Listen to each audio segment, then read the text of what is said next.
ರಾಜ್ಯ ವಿಧಾನಮಂಡಲದ 2 ಪ್ರಮುಖ ಸ್ಥಾನಗಳಾದ ವಿಧಾನಸಭೆಯ ಸಭಾಧ್ಯಕ್ಷ ಮತ್ತು ವಿಧಾನ ಪರಿಷತ್ನ ಸಭಾಪತಿ ಸ್ಥಾನಗಳಿಗೆ ನಾಳೆ ಚುನಾವಣೆ ನಡೆಯಲಿದ್ದು ಆಡಳಿತಾರೂಢ ಕಾಂಗ್ರೆಸ್ ಪಕ್ಷವು ತನ್ನ ಅಭ್ಯರ್ಥಿಗಳನ್ನು ಅಖಾಡಕ್ಕಿಳಿಸಿದೆ. ಸಭಾಧ್ಯಕ್ಷರ ಸ್ಥಾನಕ್ಕೆ ಕಾಂಗ್ರೆಸ್ ಪಕ್ಷದ ಅಭ್ಯರ್ಥಿಯಾಗಿ ಜಿಎಸ್ ಪಾಟೀಲ್ ಅವರು ವಿಧಾನಸಭೆಯ ಕಾರ್ಯದರ್ಶಿ ಎಂಕೆ ವಿಶಾಲಾಕ್ಷಿ ಅವರಿಗೆ ನಾಮಪತ್ರಗಳನ್ನು ಸಲ್ಲಿಸಿದರು.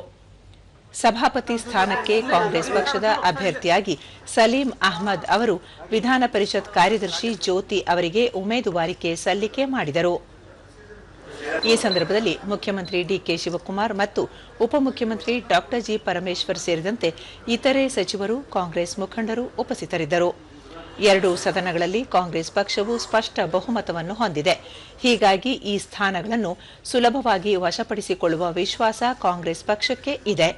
ರಾಜ್ಯಪಾಲ ಥಾವರ್ಚಂದ್ ಗೆಹ್ಲೋಟ್ ಅವರು ಈ ಚುನಾವಣೆಗಾಗಿ ಅಧಿಕೃತ ಅಧಿಸೂಚನೆಯನ್ನು ಹೊರಡಿಸಿದ್ದಾರೆ. ಪ್ರತಿಪಕ್ಷಗಳಾದ ಬಿಜೆಪಿ ಮತ್ತು ಜೆಡಿಎಸ್ ಈ ಸ್ಥಾನಗಳಿಗೆ ತಮ್ಮ ಅಭ್ಯರ್ಥಿಗಳನ್ನು ಕಣಕ್ಕಿಳಿಸುವುದು ಅನುಮಾನವಾಗಿದೆ. ಒಂದು ವೇಳೆ ಪ್ರತಿಪಕ್ಷಗಳು ಅಭ್ಯರ್ಥಿಗಳನ್ನು ಸ್ಪರ್ಧೆಗೆ ಇಳಿಸದಿದ್ದರೆ ಆಡಳಿತ ಪಕ್ಷದ ನಾಯಕರು ಅವಿರೋಧವಾಗಿ ಆಯ್ಕೆಯಾಗಲಿದ್ದಾರೆ. ಒಂದು ವೇಳೆ ಸ್ಪರ್ಧೆ ಏರ್ಪಟ್ಟರೆ ಮಾತ್ರ ನಾಳೆ ಮತದಾನ ಪ್ರಕ್ರಿಯೆ ನಡೆಯಲಿದೆ.